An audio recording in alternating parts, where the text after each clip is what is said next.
Seperti biasa, mari kita lanjutkan alur cerita spoiler episode selanjutnya. Sebelumnya, Tetua Tong Xuan telah mengambil alih upacara dewasa. Matanya yang tersenyum beralih pada sosok yang memikat di area khusus.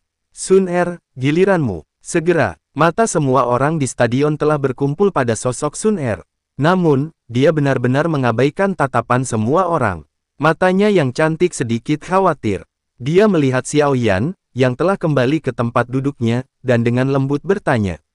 Kakak Xiao Yan, apakah kamu baik-baik saja? Aku baik-baik saja. Aku telah menghabiskan diriku sendiri. Semuanya akan baik-baik saja setelah aku istirahat sebentar. Xiao Yan tersenyum dan mengangguk.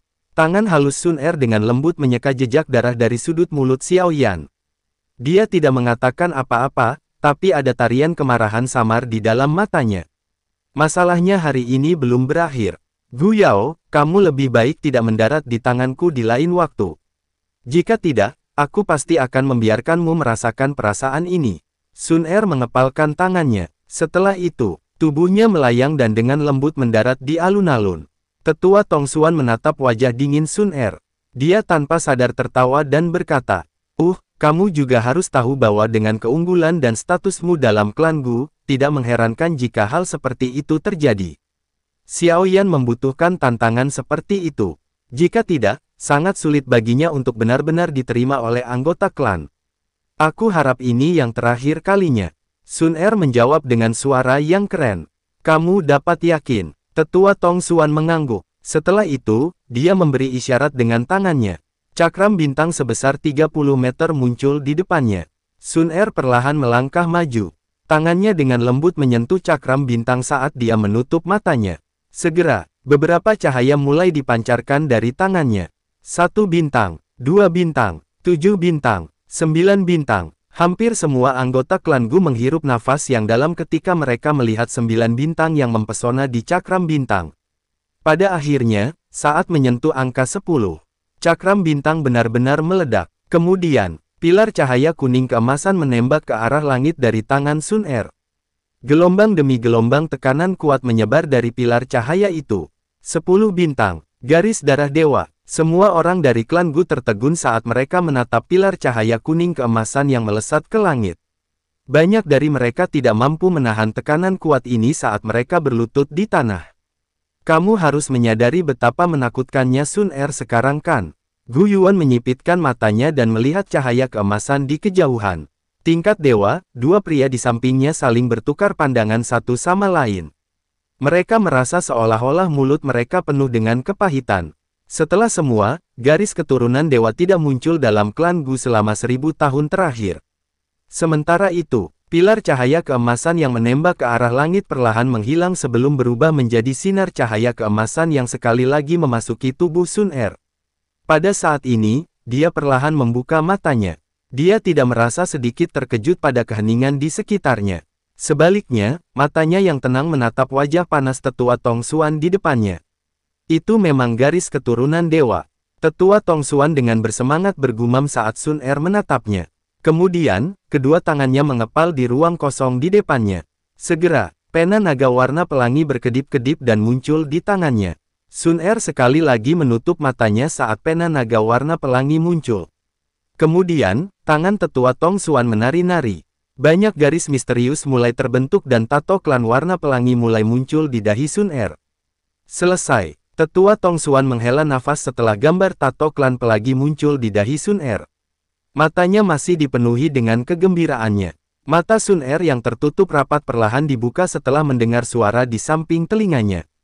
Saat matanya terbuka, tato klan pelangi di dahinya tiba-tiba memancarkan cahaya pelangi yang kuat sebelum perlahan menghilang. Ayo, tidak ada yang bisa dilihat. Di masa yang akan datang, Sun Er pasti akan melampaui semua orang di dalam klan. Pria berbaju hijau di pohon yang menjulang tinggi di kejauhan tersenyum ketika cahaya pelangi tersebar. Dia hanya tersenyum dan akan berbalik ketika matanya tiba-tiba berubah ke tempat duduk. Mata Xiao Yan yang agak pucat terlempar ke posisinya. Kita telah ditemukan. Sungguh indera yang tajam. Gu Yuan tersenyum ketika dia melihat mata Xiao Yan. Setelah itu, jari-jari kakinya menekan di bagian atas pohon sebelum tubuhnya hanyut dan mundur. Memang ada banyak ahli sebanyak awan di klan Gu ini. Garis keturunan Doudi memang layak membangkitkan rasa iri orang lain. Xiao Yan mengerutkan kening saat melihat pria misterius berpakaian hijau pergi. Orang ini seharusnya adalah anggota klan Gu. Namun, tekanan yang ditinggalkannya untuk Xiao Yan bahkan lebih kuat dari Gu Yao. Ayo pergi juga, tidak ada yang menarik dalam upacara selanjutnya. Xiao Yan berdiri dari tempat duduknya, menangkupkan tangannya, dan mengucapkan selamat tinggal pada Mang Tianqi. Setelah itu, dia tersenyum pada Sun Er di alun-alun. Dia kemudian memimpin kelompok dokter peri kecil untuk kembali ke pondok bambu. Karena upacara sudah selesai, aku akan mengambil cuti duluan. Sun Er juga khawatir tentang cedera Xiao Yan ketika dia melihat kelompok Xiao Yan pergi. Dia mengabaikan tanggapan tetua Tong Xuan, dan tubuhnya mengejar kelompok Xiao Yan di depan banyak tatapan. Waktu berlalu, sebuah matahari merah darah tergantung di tepi langit di malam hari, melepaskan panas terakhirnya di darat. Bagaimana kabarmu? Dokter peri kecil mendorong pintu bambu yang tertutup rapat. Dia melihat Xiao Yan di tempat tidur yang matanya terbuka dan bertanya.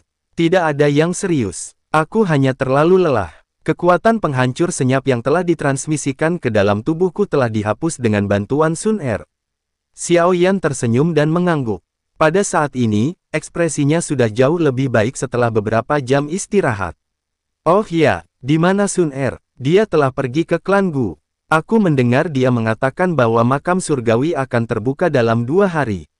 Dokter peri kecil berbicara. Makam surgawi. Hati Xiao Yan berdebar ketika dia mendengar nama ini. Bagian dari alasan mengapa dia datang ke alam Gu kali ini adalah untuk menuju makam yang ditinggalkan oleh leluhurnya Xiao Xuan, dan dari apa yang dikatakan Huo Xuan, makam ini berada di makam surgawi. Dengan kata lain, dia harus memasukinya. Sementara itu, di dalam aula utama pertemuan klan Gu, banyak sosok tua duduk di sekitar meja. Selanjutnya, kita akan membahas masalah pembukaan makam surgawi. Semua orang tahu bahwa ada total 16 orang yang bisa masuk. Masing-masing dari 8 klan kuno memiliki 2 tempat. Namun, tidak ada satupun dari klan Ling telah datang kali ini. Oleh karena itu, 2 titik menjadi kosong. Menurut aturan, klan Gu kita dapat menggunakan 2 tempat ini. Dengan kata lain, klan Gu kita akan memiliki 4 titik. Mata tetua Tong Xuan mengabaikan seluruh aula ketika dia berbicara. Namun, seharusnya ada 6 orang yang telah diatur oleh klan Gu kita. Dengan kata lain, kita kekurangan 2 tempat. Seorang tetua dengan lembut berbicara. Bukankah jatah untuk klan Xiao selalu digunakan oleh klan Gu kita? Hanya cukup jika kita menambahkannya. Gu Qian membuka mulutnya untuk berbicara. Namun, klan Xiao memiliki Xiao Yan. Dia telah datang kali ini. Jika ini kasusnya, salah satu tetua berbicara ragu-ragu. Klan Xiao telah menurun sedemikian rupa, tidak lagi ada di antara klan kuno. Tidak ada yang salah dalam mengecualikannya.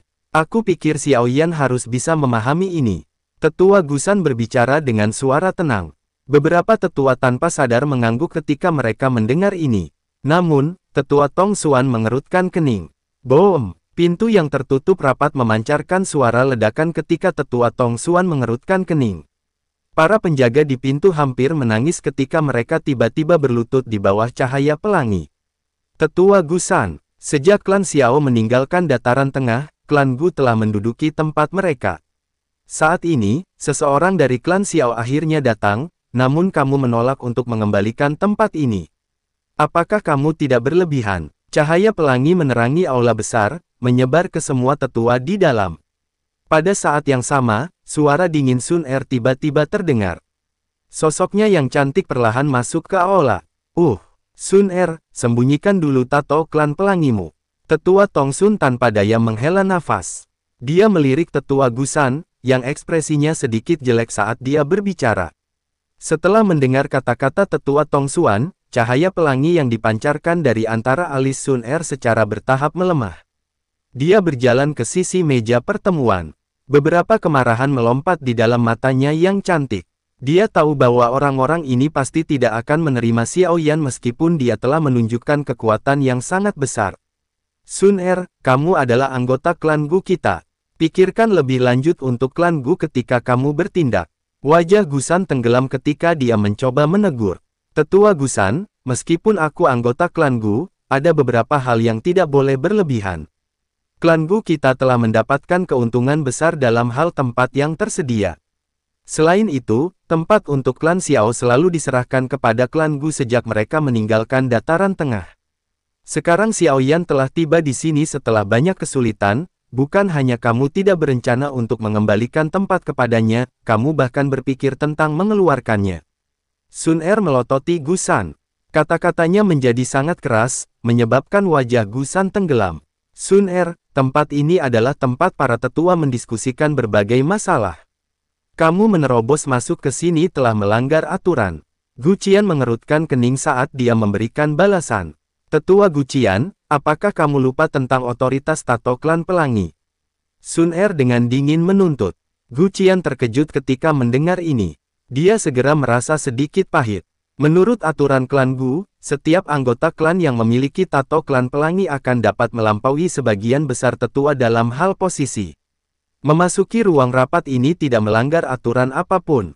Baiklah, berhenti berdebat. Tetua Tong Xuan merajut alisnya saat dia akhirnya membuka mulutnya. Memang sedikit berlebihan untuk mengecualikan Xiao Yan.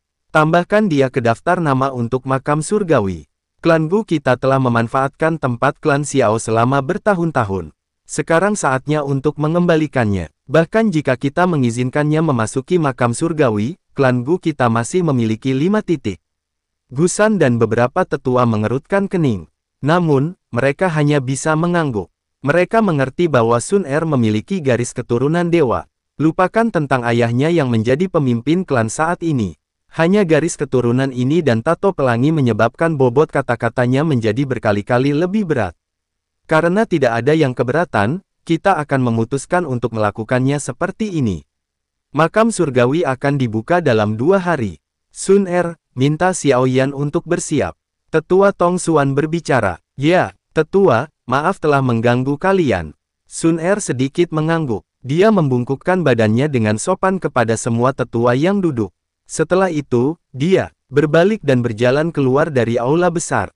Sementara itu, di atas gunung hijau subur di Klan Gu, Xiao Yan menggunakan langkah kaki yang lembut untuk berjalan ke puncak gunung. Xiao Yan membiarkan mantra api beredar saat dia perlahan berjalan, menyerap energi murni di sekitarnya dan membiarkannya menyerang setiap bagian tubuhnya. Namun, kaki Xiao Yan terhenti saat wajahnya melihat ke tepi jalan pegunungan di depannya.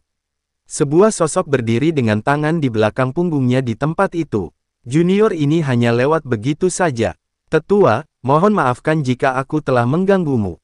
Xiao Yan menangkupkan kedua tangannya ke arah sosok itu dan berbicara dengan suara yang sangat sopan. Setelah itu, dia menggeser kakinya dan perlahan mundur. Tidak perlu pergi, aku sudah menunggumu di sini. Xiao Yan baru saja melangkah mundur ketika tawa samar berdengung di samping telinganya. Pada saat yang sama, sosok itu sudah muncul tidak jauh di depannya. Tidak disangka bahwa klan Xiao benar-benar mampu menghasilkan pemuda yang luar biasa setelah garis keturunannya terbuang sia-sia. Ini membuatku tidak punya pilihan selain percaya bahwa tindakan Xiao Xuan itu masuk akal. Hati Xiao Yan terasa sedikit dingin. Dari kalimat singkat ini, dia mengerti bahwa orang misterius di depannya telah berhubungan dengan leluhurnya. Bolehkah aku tahu nama tetua? Xiao Yan bertanya dengan hormat. Sosok itu tersenyum tipis ketika mendengar pertanyaan Xiao Yan. Setelah itu, dia perlahan berbalik dan tersenyum. Aku adalah ayah Sun Er. Ayah Sun Er. Xiao Yan terdiam. Dia pernah mendengar Sun Er menyebutkan bahwa ayahnya adalah pemimpin klan Gu dan eksistensi puncak sejati di dunia ini. Sekarang, eksistensi puncak di benua Douchi ini telah muncul di depannya dengan penampilan yang sangat biasa. Pria parubaya itu tanpa sadar tertawa saat melihat ekspresi Xiao Yan yang tidak berubah. Dia kemudian bertanya, apakah kamu sangat terkejut? Xiao Yan perlahan pulih dari keterkejutannya saat mendengar pertanyaan ini. Dia diam-diam mengamati pria parubaya di depannya dan tertawa datar. Dia merasa tidak tahu harus berkata apa. Namaku Gu Yuan. Ngomong-ngomong, kita bertemu saat kamu lahir. Namun, tidak ada yang tahu identitasku. Gu Yuan tertawa samar. Xiao Yan terkejut lagi. Dia tidak menyangka bahwa dia telah bertemu dengan pemimpin klan yang sangat kuat ini saat dia tiba di dunia ini. Bolehkah aku tahu masalah penting apa yang menyebabkan pemimpin klan Gu ini menunggu junior ini di sini? Itu wajar karena masalah antara kamu dan Sun Er. Gu Yuan tersenyum dan menjawab. Hati Xiaoyan menjadi sedikit tegang saat mendengar ini. Tanpa sadar dia mengerutkan kening dan berkata, apakah pemimpin klan Gu Yuan tidak ingin Sun Er bersamaku? Itu bukan niatku. Selama Sun Er bersedia, aku, sebagai ayahnya, tidak akan memaksanya. Selain itu, dengan garis keturunan dewanya saat ini, bahkan aku, pemimpin klan, tidak akan bisa memaksanya melakukan apapun. Gu Yuan tersenyum sambil melanjutkan. Jika itu kamu lumayan. Meskipun tidak sekuat puncak generasi muda dari klan Gu. Xiaoyan terkejut saat mendengar kata-kata ini. Kegembiraan langsung melonjak di matanya. Terima kasih banyak, pemimpin klan Gu Yuan. Aku tidak akan ikut campur dalam masalah kalian berdua. Namun, aku ingin kamu berjanji padaku beberapa hal. Aku hanya berharap saat kamu bersama Sun Er di masa depan, kamu akan membiarkannya, mempertahankan tubuh yang tidak tersentuh sebelum dia mencapai level Doseng. Gu Yuan ragu sejenak saat berbicara. Wajah Xiaoyan langsung menjadi malu saat mendengar ini. Dia tidak menyangka bahwa hal yang Gu Yuan ingin dia janjikan adalah permintaan yang konyol. Apakah dia tampak seperti orang yang memiliki hasrat seksual yang tak terkendali? Anak muda pasti akan memiliki saat-saat ketika seseorang bersikap impulsif. Selain itu, kalian berdua tidak sering bersama. Gu Yuan tanpa sadar dan batuk kering. Garis keturunan dalam tubuh Sun Er tidak stabil. Jika kamu melakukan hubungan seksual secara acak, itu akan merusak garis keturunan dalam tubuh Sun Er. Jika hal seperti itu terjadi, kemungkinan para tetua dari klan akan bertindak dengan paksa. Kamu harus menyadari konsekuensinya. Xiaoyan tersenyum pahit dan mengangguk. Apakah orang hebat ini muncul di depannya untuk berbicara dengannya tentang masalah yang agak konyol ini? Ini adalah sesuatu yang hanya kuingatkan kepadamu secara sepintas. Alasan terbesar bagiku untuk menampakkan diri adalah karena giok Dewa Kuno Touse padamu. Gu Yuan berhenti sejenak. Setelah itu, dia menatap Xiaoyan dan perlahan berbicara. Ekspresi Xiaoyan berubah tanpa sadar saat mendengar kata-kata giok Dewa Kuno Touse. Dia tentu tahu bahwa giok ini adalah benda berharga dalam klan Xiao. Alasan mengapa Hall of Soul menangkap ayahnya adalah karena potongan giok kuno misterius ini. Namun, hampir tidak ada yang tahu bahwa giok kuno itu bersamanya. Dewa kuno Touse adalah Doudi terakhir di benua Douqi. Setelahnya, tidak ada satu orang pun yang berhasil mencapai level Doudi hingga saat ini. Gu Yuan berbicara sendiri tanpa peduli dengan perubahan ekspresi Xiaoyan. Dikabarkan bahwa saat Dewa Kuno Touse meninggal, dia meninggalkan sisa-sisa Doudi. Di dalamnya berisi rahasia untuk menembus level Doseng. Tidak ada yang menemukan sisa-sisa Doudi hingga saat ini. Bertahun-tahun lalu, pertempuran besar meletus di antara 8 klan kuno dan beberapa faksi super di dataran tengah bertahun-tahun yang lalu. Pada akhirnya, mereka hanya memperoleh kunci untuk sisa-sisa. Benda ini biasanya dibagi menjadi 3 bagian, tetapi setelah mengalami serangkaian pertempuran yang menyedihkan, benda ini dibagi menjadi 8 bagian. Secara kebetulan diperoleh oleh 8 klan kuno saat itu. Bagian di tanganmu adalah salah satunya. Xiaoyan mengangguk pelan. Dia samar-samar menyadari beberapa hal ini. Namun, dia selalu berpikir bahwa giok Dewa Kuno Touse hanya dibagi menjadi 3 bagian, tetapi sebenarnya ada 8 bagian. Alasan mengapa Hall of Soul menangkap ayahmu adalah karena giok Dewa Kuno Touse milik klan Xiao. Gu Yuan sedikit mengernyit ketika dia menyebutkan Hall of Soul. Klan Hun selalu menjadi klan yang paling aneh dan misterius di antara 8 klan kuno. Saat itu, klan Gu dan klan Xiao telah bergandengan tangan dan terlibat dalam pertempuran besar dengan mereka. Kedua belah pihak berakhir dengan kerugian. Tetapi kami gagal menyebabkan klan Hun terlalu banyak kerusakan. Setelah itu, Xiao Xuan menjadi pemimpin klan-klan Xiao. Awalnya, kami memiliki kesempatan untuk merusak klan Hun secara serius. Namun, Xiao Xuan akhirnya dikepung dan dibunuh oleh banyak ahli dari klan Hun. Klan Xiao pun akhirnya tak berdaya. Setelah kehilangan dukungan dari klan Xiao, klan Gu tidak dapat menyatakan perang terhadap klan Hun sendiri karena semua orang tahu bahwa kedua klan akan menderita kerugian besar jika kita akhirnya bertempur. Dari beberapa tindakan klan Hun selama tahun-tahun ini, mereka sepertinya siap untuk menimbulkan masalah lagi.